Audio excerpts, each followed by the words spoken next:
Құрметті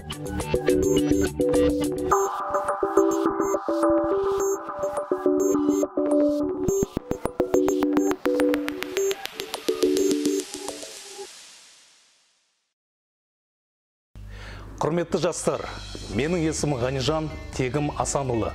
Сыбайлас жемқорлыққа қарсы іс-қимыл агенттігінің парасаттылық департаменті директорының орынбасарымын. Бүгін сендермен кезекті адалдық сағатын өткізгелі отырмын. Мұндай адалдық сағаттарының басты мақсаты сендерге жақсы біліммен қатар әділдік, парасаттылық және сенім құндылықтарының маңызын түсіндіру. Ұлы Әбу Насыр Әл-Фараби бабамыз айтқандай, адамға ең бірінші білім емес тәрбие керек. Тәрбиесіз берген білім адамзаттың қас жауы. Жалпы біздің агенттікпен өскелең жас ұрпақтың тәрбиесіне адалдық пен парасаттылық қасиеттерін дәріптеуге бағытталған бірқатар жүйелі жұмыстар атқарылды.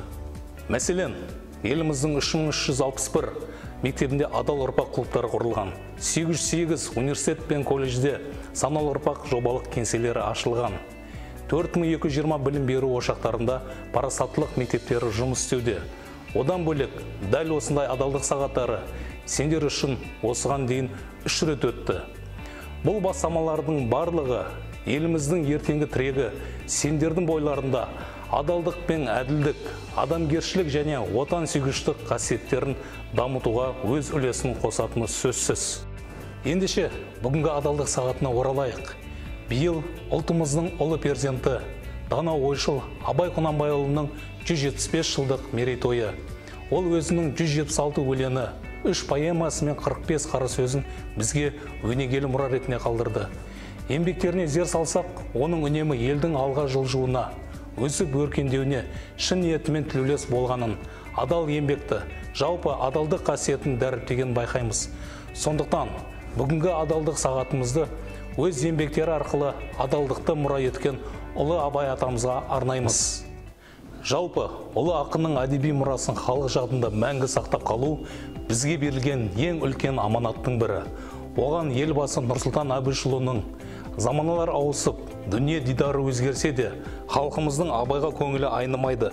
Қайта уақыт өткен сайын, оның ұлылығының тың қырларын ашып, жаңа сырларына қаныға түседі деген орамды ойы айқын дәлел. Ал мемлекет басшысы Қасым-Жомарт Кемелұлы Абай және 21 ғасырда Қазақстан атты мақаласында Абай қазақтың әр баласын ұлтжанды азамат етіп тәрбиелеуге шақырды. Оның мұрасы парасатты патриотизмнің мектебі, елдікті қадірлеудің негізі. Сондықтан азаматтарымыздың көзі ашық болсын десек, Абайды оқудан, ақын өлеңін жаттаудан жалықпаған жөн деп, елімізді жаңғырту жолында дана Абайдың еңбектерінің ерекше орнын көрсетті. Ұлы ойшыл жайлы агенттік төрағасы Әлік Жатқанбайұлы парасаттылық ұғымын 19 ғасырдың өзінде ақ ұлы Абай толық адамға тән негізгі қағидаттар арқылы ашып көрсетті. Олар жақсылық жасауға асығу, сөзі мен ісіне адал болу, білімге құштарлық деп парасатты қоғамды қалыптастыруда Абайдың еңбектерінің маңызын атап өтті. Ал енді адалдық құндылығын айрықша аспектеген ұлы ақынның өнегелі өлеңдерін бірге зерделеп көрейік.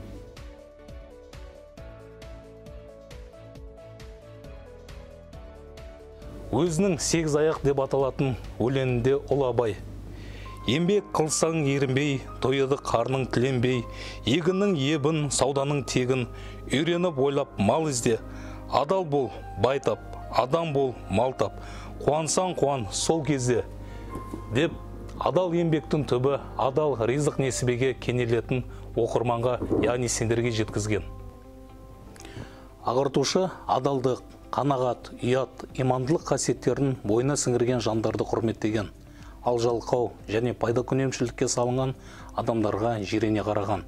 Оны ғылым таппай мақтанба деп аталатын өлеңдегі мына жолдар арқылы көруге болады.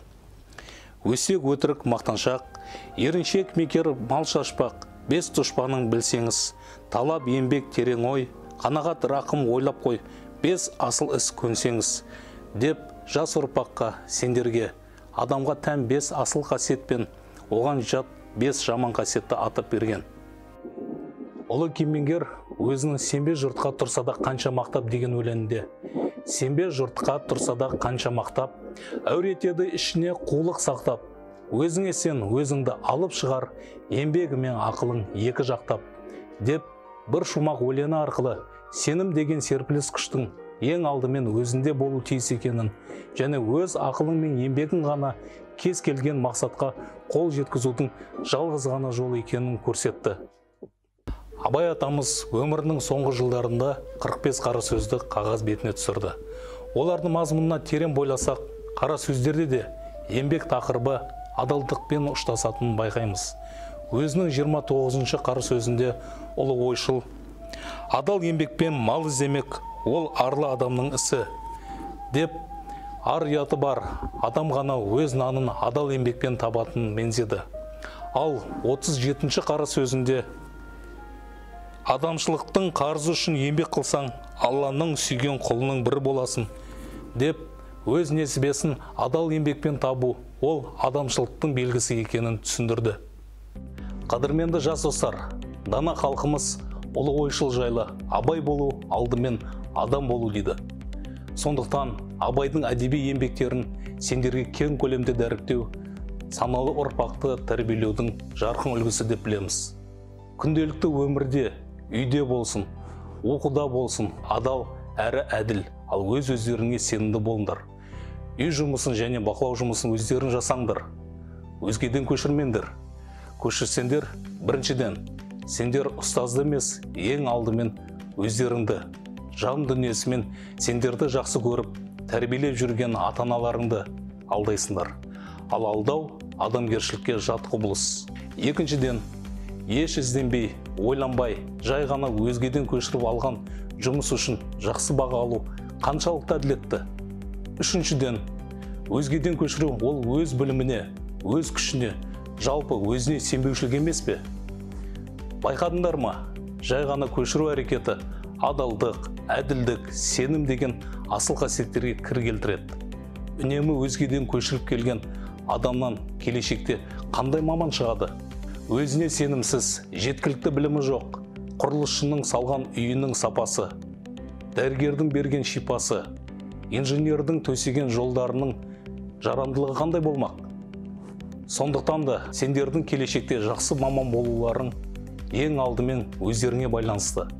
Ал мемлекет тарапынан ол үшін барлық жағдай жасалған. Жақсы оқып, үздік нәтиже көрсетсеңдер, жоғары оқу орнындағы оқуларын тегін болады.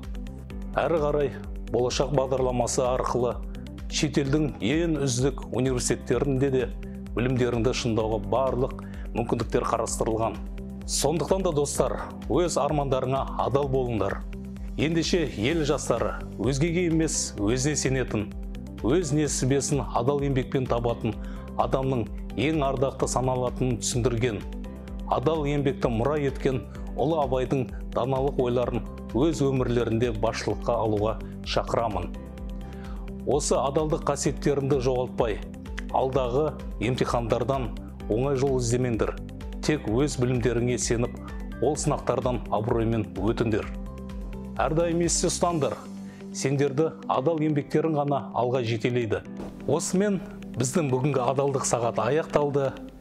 Бүгінгі айтылған ойлардан Абай атамыздың еңбектерінен тиісті қорытынды жасаңдар. Қош, сау болыңдар.